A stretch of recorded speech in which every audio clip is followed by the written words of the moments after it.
Action. নমস্কার, আমি সৌনক দাস, ভারতীয় জনতা যুব মোর্চা দক্ষিণ কলকাতা জেলার সোশ্যাল মিডিয়া ইনচার্জ। আমার সঙ্গে রয়েছে রাজেশ সাহা, দক্ষিণ কলকাতা জেলা ভারতীয় জনতা যুব মোর্চার কালচারাল সেলের একজন বরিষ্ঠ কার্যকর্তা। আমার সাথে রয়েছে রাকেশ চৌধুরী, দক্ষিণ কলকাতা জেলা যুব মোর্চার সেক্রেটারি পদে রয়েছে। আমাদের সঙ্গে রয়েছে দেবরাজ কামাত, নমস্কার। উনিও ভারতীয় জনতা যুব মোর্চা দক্ষিণ কলকাতা জেলার লাভার্থী ইনচার্জে রয়েছে। প্রথমে বলে দিই, আমাদের এই পুরো প্রোগ্রামটায় লাইটে আমাকে হেল্প করেছে সাগর, আর ক্যামেরায় হেল্প করেছে আমারই সহযোদ্ধা অর্জুন গুপ্তা, ও সোশ্যাল মিডিয়া টিমের একজন বড় কার্যকর্তা। আমাদের আজকের যে টপিকটা, যেটা নিয়ে আমরা আজকে মুক্ত কণ্ঠে আলোচনা করব, সেই মুক্ত কণ্ঠের টপিকটা হলো ইউথ এম্পাওয়ারমেন্ট, যুব শক্তির ডেভেলপমেন্ট, ইউথ ডেভেলপমেন্ট, এবং বর্তমান যে 2023-2024-এর যে নির্মলা সীতারামন আমাদের যে অর্থমন্ত্রী বাজেট পেশ করেছে, সেই বাজেটে আমাদের ইউথ এম্পাওয়ারমেন্টের কি কি দিক উনি তুলে ধরেছেন, বাজেটের এদিক ওদিক, তার সাথে আমাদের যুবর যে ইউথ এম্পাওয়ারমেন্ট যে স্কিমসগুলো আমাদের রয়েছে বর্তমানে, যে ইউথকে এম্পায়ার করার জন্য, ইউথকে এনকারেজ করার জন্য, সেসব নিয়েও আলোচনা করব। তো প্রথমেই আমি চলে যাব রাকেশের কাছে। রাকেশ, তোমার যদি কিছু মানে আইডিয়া হয়, বা এই ডেভেলপমেন্ট পলিটিক্স বা ডেভেলপমেন্টে যে বাজেটে যে ডেভেলপমেন্ট হয়েছে, সেটা নিয়ে যদি তুমি কিছু বলো। এখন যে বাজেটটা এসছে, এই বাজেট আসার টাইমটা খুব ইম্পর্টেন্ট, কারণ after 2020 Covid pandemic, world wide situation, geopolitical situation খুবই খারাপ জায়গায় রয়েছে। যদি আপনারা দেখেন, আমেরিকা এবং চায়না যে ওয়ার্ল্ডের জিডিপির 44% কন্ট্রিবিউট করে। আমেরিকাতে আমরা দেখতে পাচ্ছি ইনফ্লেশন হচ্ছে, জব লে অফ হচ্ছে, ওইখানকার ইকোনমিক সিচুয়েশন আনসার্টেনিটি রয়েছে, কোনো স্ট্যাবিলিটি নয়। আপনি যদি চাইনাতে দেখেন, আফটার কোভিড ওইখানকারও ইকোনমিক ফ্লাকচুয়েশন হয়েছে। আমরা যদি তার কম্পেয়ার করতে যাই, 2021, 2022, 2023 top 5 country, develop country, USA, China, Germany, UK and Japan. তা আপনারা দেখতে পাবেন 2021-এ চাইনার জিডিপি ছিল 8.1, 2022-এ ওইটা হয়ে দাঁড়ায় 3.2, 2023-এ 4.4। আমেরিকার যদি আমরা দেখি, তার 2021-এ জিডিপি ছিল 5.7, 2022-এ 1.6, 2023-এ 1। জাপানের 2021-এ 1.7, 2022-এ 1.7, 2023-এ 1.6। ইউকে 2021 7.4, 2022 3.6, 2023 0.3। জার্মানি 2021 2.6, 2022 1.5, এবং 2023-এ জার্মানির মতন কান্ট্রি নেগেটিভে চলে গেছে, -0.3%। ইন্ডিয়ার জিডিপি 2021-এ 8.7 ছিল, আজকে 6.1 আছে। শুধু জিডিপি যে গ্রোথ আছে, এটা দিয়ে যদি আমরা তুলনা করতে যাই, তাহলে আমরা গ্লোবালাইজেশন শুনেছিলাম, কিন্তু ওয়ার্ল্ড এখন স্লোবালাইজেশন চলছে, বা ডেভেলপ কান্ট্রি স্লো হয়ে গেছে, বা এক জায়গায় স্টাক হয়ে গেছে, কিন্তু ইন্ডিয়ান ইকোনমিক্স স্টেবল রয়েছে এবং গ্রো করছে। আচ্ছা, তোমার কি মনে হয় এতে যে এই যে ইন্ডিয়ায় যে এত জিডিপি হাই হচ্ছে, এর পেছনে কি কর্মসংস্থান একটা বড় অংশ বা বড় প্রাধান্য দিচ্ছে, যে ভারতে বর্তমানে কর্মসংস্থান অনেক বেশি হচ্ছে, প্রাইভেট কোম্পানিজরা বাইরে থেকে আসছে, এই ধরনের কি তোমার কিছু মনে হয় এই ব্যাপারে? হ্যাঁ, কর্মসংস্থানের যোগদান রয়েছে, কারণ দেখুন, আমি একটা ইনফ্রাস্ট্রাকচারের উপর এই বাজেটে সব থেকে বেশি যদি ফোকাস করা হয়েছে, ইনফ্রাস্ট্রাকচার উপর করা হয়েছে। আমি একটা জেএফ কেনেডি, উনি একটা লাইন লিখেছিলেন আমেরিকার জন্য, अमेरिका में रास्ता अच्छा है इसलिए अमेरिका डेवलप कंट्री। কারেক্ট। ইন্ডিয়াতে নীতিন গডকরি সেম জিনিস করছে, আগে রাস্তার উপর ইনফ্রাস্ট্রাকচারের উপরে কাজ করছে। আমি একটা সাধারণ এক্সাম্পল দিচ্ছি আপনাকে, নয়ডা এক্সপ্রেসওয়ে, 25 কিলোমিটারের ডিস্টেন্স আছে নয়ডা এক্সপ্রেসওয়ে। নয়ডা এক্সপ্রেসওয়ে হওয়ার পরে ওইখানে প্রায় 1 লাখ অ্যাপার্টমেন্ট হয়েছে। তুমি কি পূর্বাঞ্চল এক্সপ্রেসওয়ের কথা বলছো? নয়ডা এক্সপ্রেসওয়ে, আচ্ছা, দিল্লি নয়, 1 লাখ অ্যাপার্টমেন্ট। টিসিএস, ইনফোসিস, জেনপ্যাক মতন আইটি হাব, আইটি জায়ান্ট ওইখানে গেছে। বিভিন্ন হোটেল, রেস্টুরেন্ট, মানে যদি আমরা জিডিপিতে 1 টাকা খরচা করি না, আমরা রিটার্ন 3 টাকা পাচ্ছি। আর এখানে কর্মসংস্থান অনেক বেশি বেড়ে যাচ্ছে। আচ্ছা, আমি এরপরে দেবরাজের কাছে যাব। দেবরাজ, ও যেটা বলছে যে এই বাজেটে প্রচুর পরিমাণে ডেভেলপমেন্ট হয়েছে, প্রচুর পরিমাণে মানে ইনফ্রাস্ট্রাকচার ডেভেলপমেন্টের উপরে অনেক বেশি টাকা ইনভেস্ট করা হয়েছে। তো এর কিছু দিক যদি তুমি আমাদের সামনে তুলে ধরো, কি ধরনের ডেভেলপমেন্ট, কি ধরনের ইনফ্রাস্ট্রাকচারে আমাদের যে বাজেট, নির্মলা সীতারামন যে চিন্তাধারায় এগিয়েছে সেটা যদি একটু তুলে ধরো। देखिए, मैं सर्वप्रथम बोलना चाहूँगा, जिस प्रकार से हमारे राकेश भाई ने इस वर्ष के गत वर्ष में जिस प्रकार से बजट को लेकर के रखे हैं, उनके साथ मैं सहमत हूँ। साथ ही साथ मैं अपना कुछ विशेष मत इसमें ज्वाइन करना चाहूँगा कि आप लोग जिस तरह से देखें, जिस तरह से पैंडेमिक सिचुएशन, कोविड सिचुएशन गया है, राकेश भाई ने भी बताया, ठीक उसी प्रकार से हमारे वर्ल्ड के हिसाब से अगर देखते हैं तो सबका आर्थिक रूप से जो है गिरावट हुआ है। एकमात्र भारत ही एक ऐसा देश है जिस प्रकार से लगभग इस पैंडेमिक सिचुएशन के बावजूद भी 7% लगभग जीडीपी जो है ग्रोथ हुआ है, और ये दुनिया में सबसे आगे है, जिसके कुछ विशेष कारण है। विशेष कारण कहने का मतलब है कि किसी भी देश को चलाने के लिए करदाता, कर को निर्वाहन किया जाता है, टैक्स पेयर जिनको बोलते हैं, जो टैक्स पेयर होता है, और टैक्स इनपुट करने के बाद में जितने करदाता है ये लोग कर का भुगतान करते हैं। उस कर के अनुसार भारत सरकार जिस प्रकार से हर एक विभाग में, हर एक सेक्टर में उनको इम्प्लीमेंट करता है, ठीक इसी में जिस तरह से आज का हम लोगों का विषय है युवा सशक्तिकरण, उस युवा सशक्तिकरण के लिए बहुत सारे कदम भारत सरकार ने उठाया है। जैसे कि पर्यटन में बढ़ावा हो, राष्ट्र प्रशिक्षित प्रोत्साहन योजना हो, या राज्यों के राजधानी में यूनिट मॉल हो। आप ये जो प्रशिक्षण बोल रहे हैं, ये क्या स्किल डेवलपमेंट की बारे में बात है? हाँ, तो स्किल डेवलपमेंट में कैसा कैसा स्किल या स्कीम्स लेके आया है, अगर इसमें थोड़ा फोकस डाले तो? स्किल डेवलपमेंट में पहले देखिए, जो विशेष प्रकार से युवाओं को मद्देनजर रखते हुए छोटे से लेकर बड़े उद्योग में या हर एक सेक्टर में इनको बढ़ावा दिया गया है। लघु माने एमएसएमई के तहत दिया गया है। या युवाओं के लिए आप देख सकते हैं कि किस प्रकार से अग्निवीर योजना ले आकर के भारत के सभी युवाओं को उसमें जोड़ने का कोशिश किया है, क्योंकि युवा जो है देश का WBC है। जस्ट लाइक WBC मतलब हुआ व्हाइट ब्लड कॉर्पोरेशंस, क्योंकि हमारे शरीर का जो सैनिक होता है युवा होता है, ठीक उसी प्रकार से हमारे देश के लिए उज्जवल भविष्य गढ़ने वाला युवा होता है। मैं अगर आपको कुछ साल पीछे अगर लेके चलूं तो मैं आपको बताना चाहता हूं कि जैसे 1857 में जो पहला भारत का स्वतंत्रता संग्राम के लिए जिस युवा ने गोली चलाया था अंग्रेजों के खिलाफ, वह मंगल पांडे था। अगर थोड़ा सा और आगे आते हैं तो कुछ मध्यस्थता के बाद और कुछ खामियां के बाद जो है ये युद्ध रुक गया था। फिर 1947 में युवाओं को प्रज्वलन करने के लिए, युवाओं को आक्रोश करने के लिए, बढ़ाने के लिए खुदीराम बोस आगे आए थे और युवा को जगाने के लिए, देश को आजाद करने के लिए फांसी पे लटक गए थे, यानी बलिदान दिए थे। तो इस प्रकार से युवा सशक्तिकरण के पीछे हमारे भारत सरकार ने बहुत ही सशक्त काम कर रहे हैं और आगे भी काम करते रहेंगे।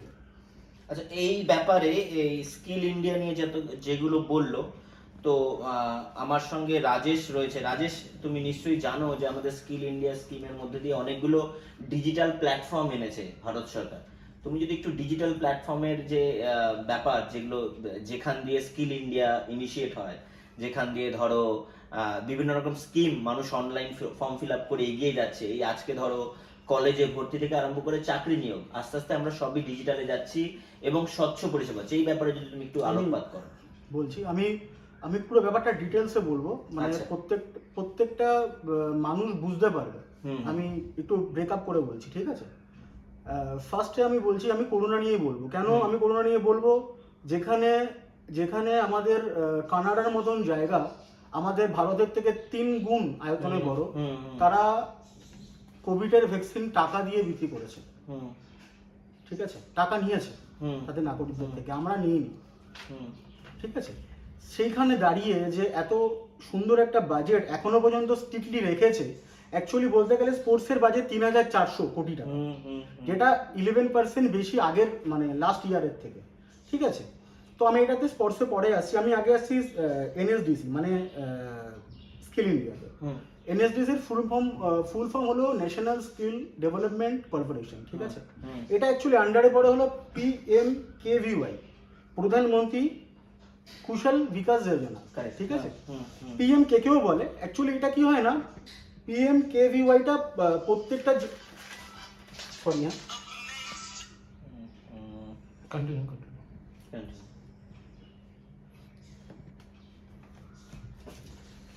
PMKVYটা আমাদের যে 23টা জেলা আছে পশ্চিমবঙ্গের, প্রত্যেকটা জেলাতেই আছে, একটা দুটো করে তো আছে, এর বেশিও আছে। আমি কলকাতাতে বলে দিচ্ছি, আমি আগে অ্যাড্রেসটা বলে দিচ্ছি। আমাদের স্কিল ইন্ডিয়া আপনি ভবানীপুরে দেখতে পারবেন, ভবানীপুরের ঠিক যোগু বাজার থেকে একটু এগিয়ে গেলেই দেখবেন বি সরকারের ঠিক উপরে দেখতে পারবেন, শিয়ালদায় পাবেন আপনি, ক্যামাক স্ট্রিটে বর্ধমান মার্কেটের সামনে পাবেন। আমি এটা কলকাতা থেকে বলে কলকাতাটা বলে দিলাম, এরকম আপনি প্রত্যেকটা জেলাতে পাবেন। আমাদের 23টা জেলা আছে পশ্চিমবঙ্গে, প্রত্যেকটা জেলাতে পাবেন। আর PMKকে যেটা আছে সেটা একটা দুটোতে পাবেন, কিন্তু বেশিরভাগ আপনি পেয়ে যাবেন। হ্যাঁ, আপনি যদি কেউ সার্চ করে তাহলে পেয়ে যাবে, প্রত্যেকটা জেলাতে পেয়ে যাবে। এবার বলছি, আমি ব্রেকআপ করে বলছি অ্যাকচুয়ালি এনএসডিসিটা কি। এনএসডিসিটা হলো যে 105-এর উপরে স্কিল আছে, মানে কোর্স আছে, সেটা 3 মাসেরও আছে, 6 মাসেরও আছে, ঠিক আছে। যারা নিজে স্বাতন্ত্র হয়ে কোনো কিছু করতে চায়, হ্যাঁ, তারা এখানে আসছে, কোর্স শিখছে। কোর্স পুরো পয়সা লাগছে না, পুরো ফ্রি অফ কস্ট কোর্সের জন্য। আমি যেরকম উদাহরণ দিচ্ছি, যদি কেউ মনে করে আমি মোবাইল রিপেয়ারিং শিখবো, শিখতে পারবে, কম্পিউটারে হার্ডওয়্যার নেটওয়ার্কিং শিখবো, শিখতে পারে, টেলার শিখতে পারে, ফ্যাশন ডিজাইনিং আছে, তারপর অটোমোবাইল আছে, ফার্নিচার আছে, কি নেই, মেয়েদের জন্য বিউটি আছে। আর সব থেকে বড় কথা হচ্ছে এটা সবার জন্য আছে। এবং এখানে আমার একটা প্রশ্ন, যে তোমরা যেটা বলছো যে এই এতগুলো কোর্সেস রয়েছে, এতগুলো শহরাঞ্চলের মধ্যে বা জেলা স্তরে যে এতগুলো স্কিল ইন্ডিয়া ইনস্টিটিউট রয়েছে, তো এই স্কিমগুলো কি সত্যি রুরাল এরিয়াতে হেল্প করছে? 100% করছে। আপনি যদি গিয়ে দেখবেন আমাদের রুরালে কত ফর্ম ফিল আপ হচ্ছে, আর প্রত্যেকটা জেলায় যেখানে বলেছি আমি আছে PMKVY। এটা আমি শুধুমাত্র PMKVY তো বলছি, দীন দয়াল উপাধ্যায় গ্রামীণ কুশল যোজনা যেটা আছে সেটা তো আমি বলিনি, ওটা আমি বলছি, এর পরে বলছি। আগে আমি এটা বলে নিই, PMKVYটা বলে নিই, মানে স্কিল অফ এনএসডিসি। তো এখানে কি হচ্ছে না, এখানে 400 ঘন্টা 300 ঘন্টা এরকম করে করে ক্লাস হয়। এবার এটা কিন্তু প্রত্যেকটা যারা স্টুডেন্ট মনে করছে যারা আমাদের স্কিল ইন্ডিয়াতে জয়েন করবে, আমি তাদেরকে বলছি খুব সিরিয়াসলি নেবেন ব্যাপারটা। এটা আমাদের সেন্ট্রাল থেকে সার্টিফিকেট দিচ্ছে, পুরো অল ওভার ইন্ডিয়াতে অ্যাপ্লিকেবল, আর খুব ভালো মানের ওখানে শেখানো হয়। কেন বলছি আমি, 8 ঘন্টা ধরে ক্লাস হয়, হ্যাঁ, প্রতিদিন 8 ঘন্টা ধরে ক্লাস হয়। আর 3 মাস 6 মাস কোর্সের পরে ওখান থেকে প্লেসমেন্ট পেয়ে যাবেন, 10 থেকে 15 হাজার টাকা তো আপনি পেয়ে যাবেন। এবার অনেকে করছে কি, ধরুন সাপোজ টেলারিং এর কোনো কাজ শিখছে, বা ইলেকট্রনিক্সের উপরে এয়ার কন্ডিশন, রেফ্রিজারেটর। এবার 3-4 জন মিলে কি করছে না, ওরা একটা মানে একসাথে হয়ে একটা গ্রুপ হয়ে, হ্যাঁ, ওরা নিজেরাই বিজনেস করছে। প্রথম স্টার্টিং এ অসুবিধা হচ্ছে, জব তো পেয়েই যাবে যদি মনে হয়। ঠিক এই জায়গাতেই আমি আসছি, আমি রাকেশের কাছে আসছি। ও যেটা বললো, খুব ভালো একটা টপিক বললো, যে 4-5 জন বন্ধু মিলে একটা রিপেয়ারিং শপ করছে। তো এক্ষেত্রে আমরা যতদূর জানি যে প্রধানমন্ত্রী একটা জনধন যোজনা লোন দেয় এই যুব শক্তিকে নিজের পায়ে দাঁড়ানোর জন্য। তো এই ব্যাপারে যদি তুমি একটু আলোকপাত করে দাও। জনধন যোজনা এখন অবধি আমরা দেখতে গেলে প্রায় 44.4 কোটি মানুষকে আমরা জনধন যোজনার মাধ্যমে লোন দিয়েছি। আমাদের স্কিল ইন্ডিয়া তো করছে ঠিক আছে, কিন্তু আমরা দেখতে হবে আমাদের MSME and startup, which is future of India. হ্যাঁ, এই এমএসএমই কি এমএসএমইর মেজর পার্ট কি জনধন যোজনা কভার করে? অতটা করে, 44 কোটি মানুষকে পেয়েছে তো ওরা করে, হ্যাঁ। কিন্তু এর মধ্যে অনেক কাজ করা এখনো বাকি আছে। আমি বলছি এমএসএমই ব্যাকবোন হচ্ছে ইকোনমিক্সে, কারণটা পয়েন্ট আমি বলছি কিছু আছে। 13 কোটি মানুষ এমএসএমই এর সঙ্গে যুক্ত, যে ডাইরেক্ট বিজনেস করে, Direct ছোট business, ব্যাপারে, correct. ঠিক আছে। 45% ম্যানুফ্যাকচারিং ইন্ডিয়ার কন্ট্রিবিউট এমএসএমই করে, 30% জিডিপি তে কন্ট্রিবিউট এমএসএমই করে, 40% এক্সপোর্টে কন্ট্রিবিউট এমএসএমই করে, 95% ইন্ডাস্ট্রিয়াল ইউনিট ম্যানুফ্যাকচারিং এমএসএমই এর মাধ্যমে হয়, ঠিক আছে। এখানে গভর্নমেন্ট কি করেছে না, ইসিএলজিএস এর মাধ্যমে 2 লক্ষ কোটি টাকা লোন দেওয়া হয়েছে 1% কম ইন্টারেস্টে। এইটা তো ঠিক আছে, কিন্তু মেন প্রবলেম হচ্ছে এমএসএমই, ধরো আমি একটা এক্সাম্পল দিয়ে বলছি, মারুতি লাইট বানাতে একটা এমএসএমই কোম্পানিকে হেডলাইট বানাতে দিয়েছে। প্রবলেমটা কোথায় হচ্ছে না, মারুতি নিয়ে না, আমি একটা বলছি, একটা ইন জেনারেল বলছি, হেডলাইট বানাচ্ছে, ধরো 1 লাখ হেডলাইটের অর্ডার আছে, 1 লাখ হেডলাইট ওকে বানিয়ে দিল, পেমেন্টের প্রসেস যে মানে ক্যাশ ফ্লো হয় না, পেমেন্টের রোটেশন, ওইটা খুব বাজে ইন্ডিয়াতে। আচ্ছা, যেমনি ধরো 6 মাসের টাইম আছে, 6 মাস টাইম নিল, 6 মাস পরে যদি ও না দিতে পারে, দেয়নি মারুতি, ধরো এমএসএমই কে টাকা দেয়নি, তো কি হয়, এমএসএমই সমাধান যোজনা আছে ভারত সরকার, ওইখানে গেলে কি হচ্ছে না, ওইখানেও 6 মাস আরো টাইম লেগে যাচ্ছে। এই 1 বছর গ্যাপ পিরিয়ডে ধরো 1 লাখ ইউনিট তো বানিয়ে দিয়েছে, তারপরে যদি কোনো অর্ডার আসে, ওই ইউনিট বানাতে পারছে না, কেন কি ও এক জায়গায় স্টক হয়ে যাচ্ছে, তার কাছে পয়সা নেই, ক্রাইসিস নেই। এইখানে কি করা উচিত, একটা স্কিম করা উচিত, এমনি যেমনি 45 ডে এর ভেতরে তোমাকে টাকা ক্লিয়ার করতেই হবে, তাহলে কি হবে না, ও আরো অর্ডার তুলতে পারবে, আরো ইউনিট বানাতে পারবে। হ্যাঁ, এমএসএমই এর জন্য এটা সবথেকে বড় প্রবলেম। এমএসএমই এর জন্য সরকার করেছে, 1% কম ইন্টারেস্ট দিয়েছে, 2 লক্ষ কোটি টাকা বাজেটে দিয়েছে, কিন্তু আরো করা, এখানে অনেক কিছু করা উচিত। আর স্টার্টআপে আসি, স্টার্টআপে যাওয়ার আগে একটা এর কাছে যাব, দেবরাজের কাছে। দেবরাজ প্রথমেই কথা শুরু করেছিল প্যান্ডেমিক নিয়ে, প্যান্ডেমিক কোভিড। তো এই সময় ভারত সরকার প্যান্ডেমিক থেকে আরম্ভ করে এই যে আমাদের ভারতের মানুষ যে গরিব, যারা নিচু তলা কেন, এখন মধ্যবিত্ত থেকে উচ্চবিত্ত, রেশনের আওতায় সবাই এসছে। তো তুমি যদি এই রেশন, এই যে খাদ্যশস্য বন্টন, এই ব্যাপারটা নিয়ে इसके बारे में अगर कुछ बोलोगे तो। देखिए, भारत सरकार ने OROP का प्रारंभ किया, 1 नेशन 1 रेशन। हाँ, करेक्ट।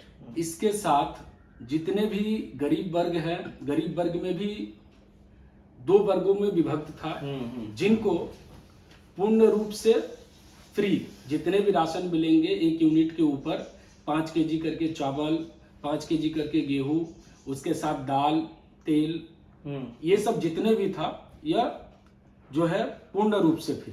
और एक वर्ग थे जिनमें उनको कुछ 2 रुपया के माध्यम से 5 केजी करके और उसके ऊपर 5 केजी फ्री दिया जाता था। तो भारतवर्ष में, लेकिन इसके भीतर ये भी आप डाल सकते हो कि उज्ज्वला योजना, जहाँ पे हाँ, मैं वही बोलने जा रहा था।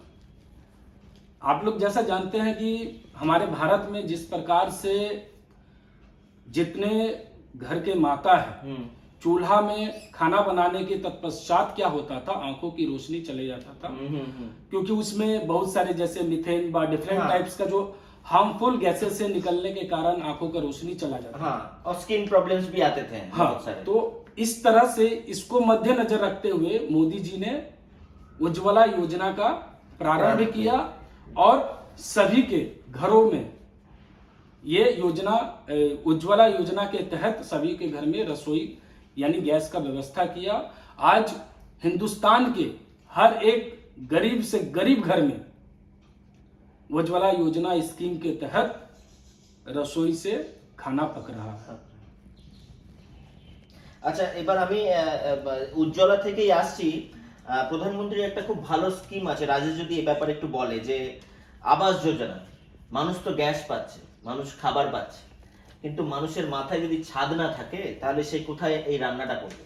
তো এই ব্যাপারে আবাস যোজনায় যদি তুমি কিছু বলো, যে আবাস যোজনায় যে কতগুলো মানুষ কি কি সুবিধা পাচ্ছে, আর একটা আবাস হলে তার জীবনে কি কি স্বচ্ছলতা আসছে বা সচ্ছলতা আসছে, তুমি যদি একটু বলো। আবাস যোজনা নিয়ে আমি যতটুকু জানি ততটুকু বলছি। অ্যাকচুয়ালি একদম মধ্যবিত্ত বলবো না, যার আয় মোটামুটি 5000 বিলো কি 6000 বিলো যারা থাকে, তারা ফর্ম ফিল আপ করতে পারে। কিন্তু আমাদের দুর্ভাগ্য এটাই, আমরা পশ্চিমবঙ্গে আছি, পশ্চিমবঙ্গের বাইরে এরকমভাবে কষ্ট কেউ পায়নি যেভাবে আমাদের বিলোপুর যারা আছে, প্রভাতী যারা আছে, যারা এত কষ্ট পাচ্ছে, যে পেন্স টেকিং, হ্যাঁ, এটা অন্য কেউ পাচ্ছে না। না, এটা কারণ কি? পশ্চিমবঙ্গে তুমি কেন বলছো পশ্চিমবঙ্গে আমরা আছি এটা আমাদের দুর্ভাগ্য, মানে এটার কারণটা কি তোমার কি মনে হয় বর্তমান রাজনৈতিক পরিস্থিতি হিসেবে?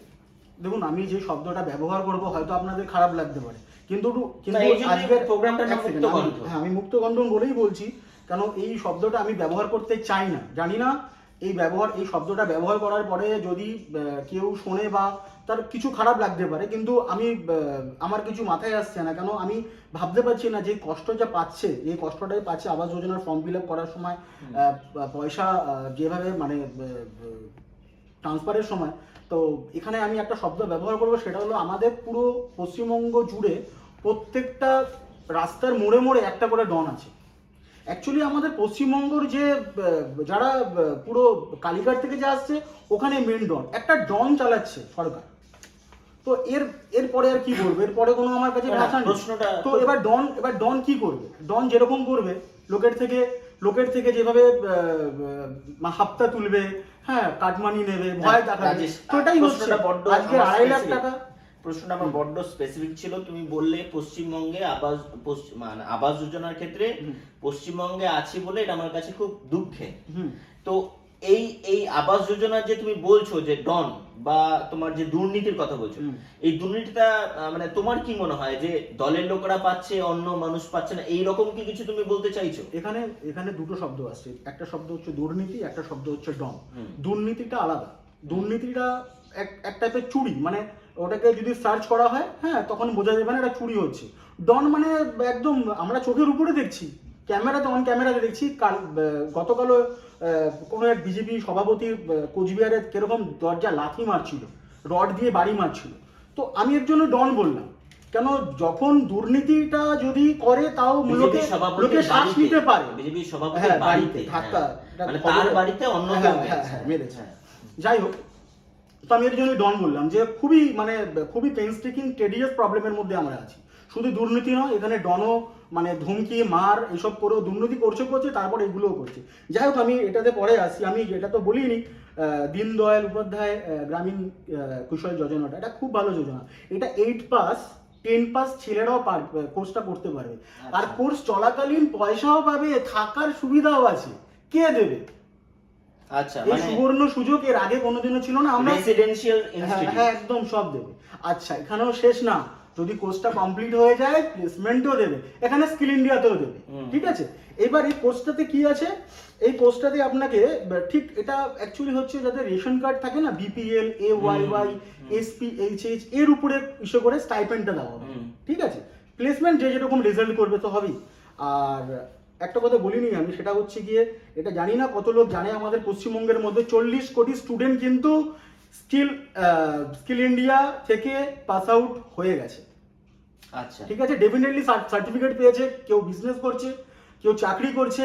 ঠিক আছে, কেউ জানি না কতজন পশ্চিমবঙ্গে আছে, পশ্চিমবঙ্গের বাইরে চেন্নাইতে, কেন কিছু পার্সোনালি বলছি, কিছু বন্ধু আমার আছে যারা টিচিং করে এফের আমার স্কিল ইন্ডিয়াতে। তা গল্প করছিল যে অনেকে চেন্নাই চলে গেছে, টেলারিংয়ের কাজ শিখেছে, চেন্নাই চলে গেছে, 15 থেকে 20 হাজার টাকা তো স্যালারি আছেই ওদের।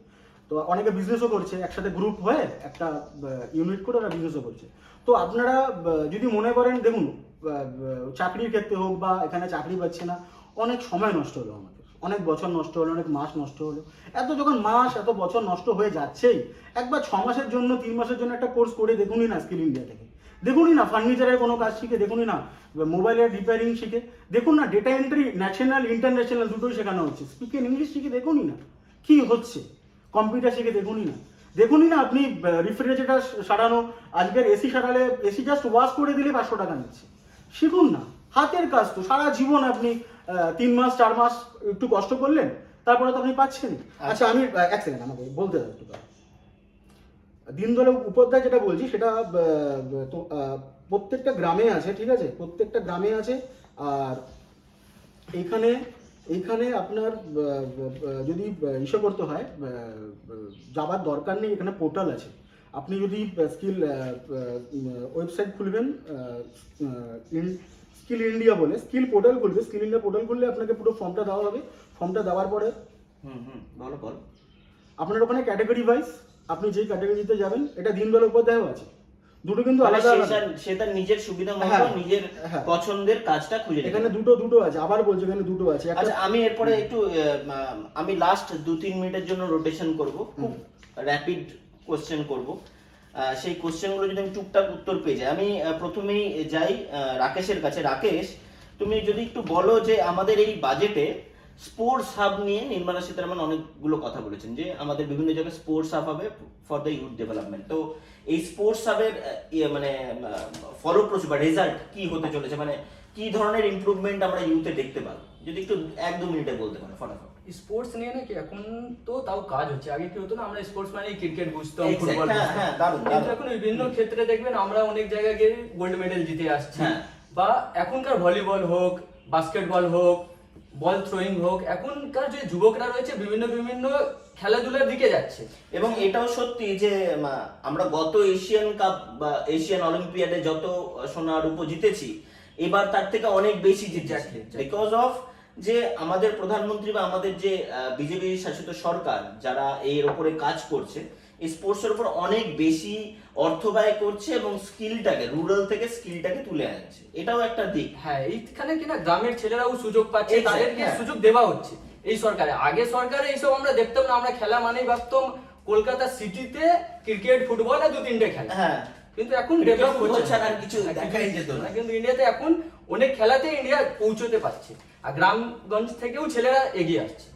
হ্যাঁ, আমি টুক করে চলে যাব দেবরাজের কাছে। দেবরাজ, তুমি একটা খুব ভালো পয়েন্ট কন্টিনিউয়াস বলে যাচ্ছিলে, যে ডেভেলপমেন্টের ক্ষেত্রে যে যুবা শক্তি বা এমএসএমই বা ধরো তোমায় যেটা বলছিলে হোয়াইট ব্লাড সেল, যেটা যুব শক্তিকে খুব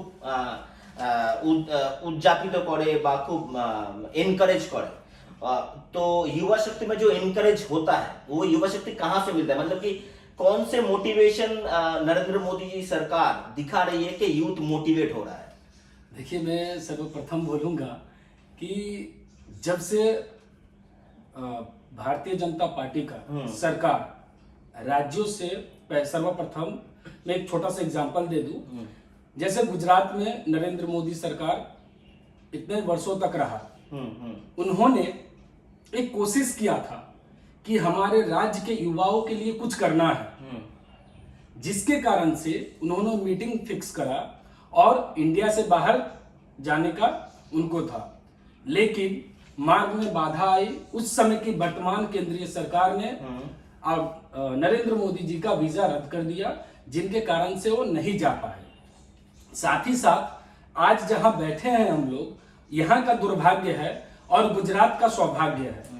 मोदी जी ने इस चीज को इस्तेमाल करते हुए और यूथ एम्पावरमेंट के ऊपर ध्यान देते हुए रतन टाटा जी को एक फोन करके उन्होंने ठीक साइड पे ही बुला लिया।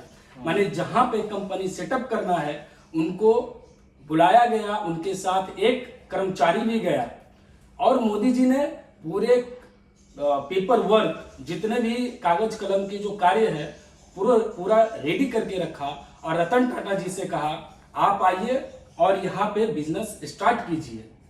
तो उन्होंने कहा कि मुझे 500 एकड़ चाहिए। बिजनेस पॉलिसीज भी बहुत इजी हो चुका है आज के दिन में। नहीं, उस समय बहुत कठिन था। अभी बट आज के दिन में इजी हो चुका है। तो उन्होंने 1100 एकड़ जमीन दिया और उन्होंने बोला मुझे कम से कम नहीं, ज्यादा से ज्यादा युवा को रोजगार देना है। और इस प्रकार के सोच रखने वाला आज भारत का प्रधानमंत्री है, जिसके कारण से भारत का डंका पूरा विश्व में बोल रहा है। আমি শেষবারের মতো রাজেশের কাছে যাব। রাজেশ যেটা নিয়ে খুব আলোচনা করছিল সেটা হলো এনএসডিসি। তো এনএসডিসি যেটা তুমি বলতে গেছিলে, ন্যাশনাল স্কিল ডেভেলপমেন্ট কর্পোরেশন, এই এনএসডিসির তুমি আগামী দিনে বর্তমান তুমি ধরো পশ্চিমবঙ্গ রাজ্যে আছো, তো পশ্চিমবঙ্গ রাজ্যে কি ভাবে এনএসডিসি কে আরো যুব সমাজে ছড়িয়ে দেওয়া যায়, যদি তুমি একটা ইজিয়েস্ট ওয়ে বলো যে কিভাবে ভারতীয় জনতা যুব মোর্চা বা দক্ষিণ কলকাতা জনতা যুব মোর্চা রুরাল এরিয়াতে গিয়ে এই এনএসডিসি প্ল্যাটফর্মটাকে তুলে ধরতে পারে? একটা ছোট্ট এক দু লাইন যদি তুমি বলে দাও, মানে হোয়াট ইজ দ্য প্রসিডিওর, মানে তাকে রিপ্লেটের মাধ্যমে দেওয়া বা পথসভা করে করা, তুমি কিভাবে এটাকে জনসমাজে ছড়াতে চাইছো? দেখো, ফর্ম তো ফিল আপ হচ্ছে, কেন আপনি যদি যাবেন দেখবেন না, ফর্ম ফিল আপ হচ্ছে, দ্যাট ইজ জানে না। আমি বলছি আমাদের দিক থেকে যে ভারতীয় জনতা যুব ডেফিনেটলি মোর্চা বা যদি দক্ষিণ যদি পূর্ব স্কিল ইন্ডিয়া প্রজেক্ট বলে কোনো স্ট্রিট কর্নার করা হয় বা কোনো রিফ্লেক্ট দেওয়া হয়, কারোর বাড়ি থেকে ডোর টু ডোর বোঝানো হয়, যারা মধ্যবিত্ত ঘরে বা তার নিম্নে আছে তাকে বলা যায়, সে তো জানতে পারবি। কেন ফেসবুকে আমাদের ডিজিটাল আমাদের যেরকমভাবে ডিজিটাল সোশ্যাল মিডিয়া যেভাবে অ্যাক্টিভ আছে সেভাবে ছাড়া হচ্ছে, এরকম না হচ্ছে না, হচ্ছে। বাট তাও যদি ঘরে ডোর টু ডোর গিয়ে ক্যাম্প করা যায় তাহলে আরো ভালো হতে পারে। আর একটা কথা আমি বলবো, সেটা তো বলাই হলো না, সেটা very important to us, because making India তো বলাই হলো না। আমাদের মেকিং ইন্ডিয়াতে ফার্স্ট কি তৈরি হচ্ছে না ম্যানুফ্যাকচারিং, আমাদের এত কষ্টদায়ক সময় চলে যাচ্ছে আমাদের, তার মধ্যে আমাদের যে ম্যানুফ্যাকচারিং গুলো আমাদের ইউপিতে অলরেডি সেটা কভার করেছি। Mobile infrastructure development is kind of make in India project, যেখানে আমরা রিসাইকেল করছি জিনিসকে। এটা কিন্তু এখনো আসছে, মানে ম্যানুফ্যাকচারিং গুলো এখনো আসছে, এখনো অনেক গাড়ি এসছে, গাড়ি বড় বড় কোম্পানি এসছে গুজরাটে, ইউপি, এমপি, এটা কিন্তু স্টপ হয়নি এখনো, এখনো চলছে। লং টার্ম প্রজেক্ট, এটা এখানে স্টপ হয়ে গেছে পোস্ট বেঙ্গলে, বাইরের স্টেটে এখনো আসছে। আর সেকেন্ড হচ্ছে, সেটা আমি যেহেতু হ্যান্ডিক্যাপ, আমি হ্যান্ডিক্যাপকে নিয়ে বলবোই, কেন যেই 3,400 কোটি টাকার যে প্রজেক্টটা রেখেছে স্পোর্টসে আমাদের বাজেটে, তার মধ্যে কিন্তু হ্যান্ডিক্যাপদের জন্য একটা অ্যালটমেন্ট করেছে, এটা খুবই ভালো। আমরা হ্যান্ডিক্যাপ, আমাদেরও ইচ্ছে হয় খেলতে, তাদের জন্য অলিম্পিকে রেখেছে, সব থেকে বড় কথা। আর কি বলবো, আর এইসবই তো মানে এইসবের উপর দিয়েই আমাদের এখন যেভাবে আমাদেরকে আগিয়ে নিয়ে যাচ্ছে, আমি মনে করি আর আগামী 5 থেকে 10 বছরের মধ্যে আমরা আরো এগিয়ে যাব। সবাইকে ধন্যবাদ, সবাই থাকার জন্য অনেক ধন্যবাদ। অনেক টপিকে আমরা আলোচনা করেছি এবং আগামী দিনে আমরা এই আলোচনা আরো এগিয়ে নিয়ে যাব। আরো বিভিন্ন টপিক নিয়ে দক্ষিণ কলকাতা যুব মোর্চা এগিয়ে আসবে, আপনারা আমাদের সঙ্গে থাকবেন। এবং আজ এরা আছে, কাল অন্যরা কেউ থাকবে, কিন্তু আমাদের টপিক চেঞ্জ হতে থাকবে এবং আমরা এই অনুষ্ঠানের মাধ্যমে মুক্ত কণ্ঠে বলবো, সরকারের সমস্ত ভালো দিক তুলে ধরবো, মানুষকে শিক্ষিত করব, আরো নতুন পদক্ষেপ নেব। ধন্যবাদ।